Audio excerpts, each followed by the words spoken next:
지난 5월 2일 순환계에 있어가지고 그 순환 기능의 기본 원리에 대해서 세 가지 원칙 간단하게 말씀을 드렸는데, 오늘은 이제 그 중에 첫 번째 원칙으로 순환계를 시작을 하면서 늘 처음부터 말씀을 드렸던 내용인 것 같습니다. 이 조직으로의 혈류는 그 조직의 필요에 따라서 조절이 된다라는 내용에 대해서 조금 더 한번 알아보겠습니다. 여러분들께서 잘 아시다시피 우리 오늘 운동을 하거나 이렇게 하게 되면 만약 운동을 하는 걸 예를 들게 되면 이제 운동을 하면서 활성화되는 조직이 바로 이제 근골격계의 근육 조직이잖아요. 그러면 그 조직이 활성화되려면 당연히 그쪽으로의 영양소가 뭔가 공급이 돼야 되죠.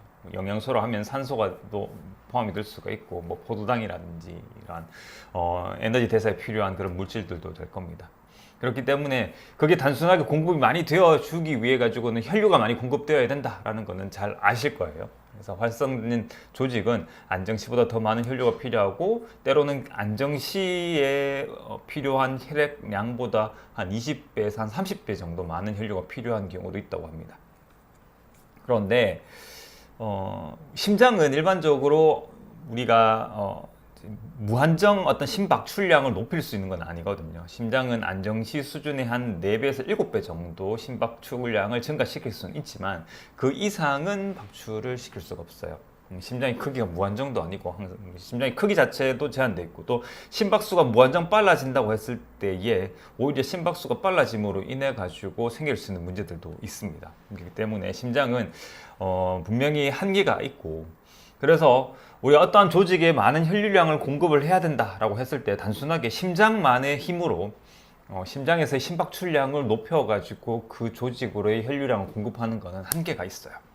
그러면 우리 몸은 어떠한 방법으로 활용을 하느냐 하면 전체적인 혈류의 분포를 좀 바꾸게 됩니다.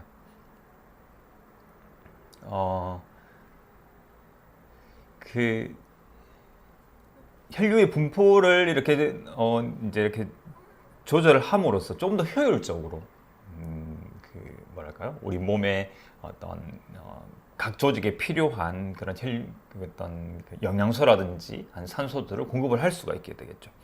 우리 운동을 할 때는 상대적으로 소화기관 쪽으로는 혈류가 많이 필요하지 않을 겁니다. 그렇다면 각 조직의 미세혈관들이 조절을 하겠죠. 소화기관 쪽으로 들어가는 혈류는 양은 좀 줄이고요. 그 다음에 근골격계 쪽으로 가는 혈류량을 늘리게 될 겁니다. 그렇게 함으로써 심장 자체가 보낼 수 있는 이 4배에서 7배보다 훨씬 더 많은 혈류량을 그러한 미세 혈관들의 조절에 의해 가지고 충분히 그 이상의 혈류량을 공급을 할 수가 있겠죠. 그래서 이 각 조직의 미세 혈관들, 특히 세동맥에 대해 가지고는 앞선 그 시간에서도 말씀을 드렸습니다. 그죠? 이렇게 슬라이드가 여기쯤인가요? 4월 11일에 말씀을 드렸네요. 이 순환의 기능적인 부분 하면서 이 세동맥에 대해서 이제 이 내용을 그대로 따서 보면 이 강한 근육벽을 가지고 있고 각 조직의 요구에 의해서 혈류를 변화시키는 역할, 약간 어떤 게이트키퍼나 아니면 조절관 역할, 컨트롤 컨듀잇 역할을 한다라고 말씀을 드린 적이 있습니다. 그래서 이곳에서는 각 조직에 뭐 어떤 산소나 아니면 기타 영양소가 어느 정도 남아있는지, 어느 정도 필요한지, 그 다음에 이산화탄소라든지 각 노폐물들이 어느 정도 쌓여 있는지, 이런 부분 항상 모니터링을 해서 그 각 조직에서 뭔가 산소가 좀 부족하고 노폐물이 많이 쌓여 있는 것 같은데 라고 하면 그쪽으로 혈류량을 공급을 시키고, 또 산소가 남아들고 그 다음에 노폐물이 많이 축적이 되지 있지 않다라고 한다면 그쪽으로 혈류량을 좀 줄이는 이런 형태로서 각 조직이 필요한 수준, 정상적인 생명 활동을 하는데 필요한 수준의 혈류량을 항상 좀 조절하는데 도움을 주게 됩니다. 그 외에도 뭐 중추신경계라든지 아니면 호르몬들이 신경을 통해 가지고 우리 순환을 조절할 수 있도록 도움을 주고 있어요. 그래서 우리 몸은 단순히 심장에만 의존을 하는 게 아니라 심장이 분명히 심박출량을 증가시킴으로써 각 조직의 혈류량을 늘리는 방법도 있어요. 하지만 거기에는 한계가 있고, 거기에 보다 더 효율적으로 우리 각 조직의 혈류량을 조절을 하기 위해서 각 조직의 미세 혈관이라든지 아니면은 뭐 중추신경계나 호르몬을 이 신경을 조절을 해서 순환계를 전체적으로 조절을 한다라고 아시면 될 것 같습니다. 이게 상당히 중요한 내용인 것 같아요.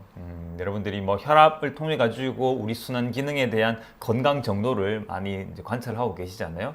근데 단순하게 혈압의 숫자에만 포커스를 맞추셔서는 안 되는 게 그 혈압이 무엇을 의미하는 건지에 대한 내용들을 설명을 하기 위해 가지고는 이러한 내용들이 기본적으로 내용이 깔려 있어야 되겠죠.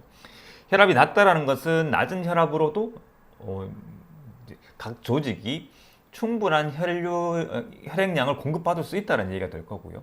혈압이 높아졌다는 것은 그렇게 높은 압력으로 이렇게 혈류를 순환을 시킬 수밖에 없는 환경, 뭔가 혈류의 흐름을 막고 있다든지 아니면은 혈류의 높은 압임에도 불구하고 혈류를 제대로 공급받지 못하는 그런 필수적인 조직들이 있다는 얘기가 된다는 겁니다. 그 혈압의 뒷면에 숨겨져 있는 내용들을 파악하기 위해 가지고는 이러한 기본적인 원리들을 잘 알고 계셔야 될 것 같습니다. 그래서 오늘은 이렇게 순환 기능의 기본 원리 중에서 첫 번째 원칙, 조직으로의 혈류는 그 조직의 필요에 따라서 조절된다라는 원칙에 대해서 한번 말씀을 드려봤습니다.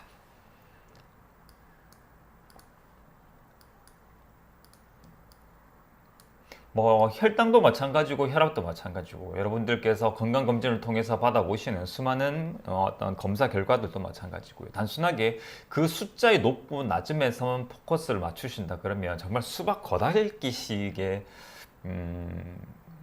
해석밖에 안 되는 경우가 너무나 많거든요. 우리의 생명 활동은 그렇게 단순하게 숫자의 높고 낮음으로만 해석되거나 아니면 판단될 수 있는 부분은 아닌 것 같습니다.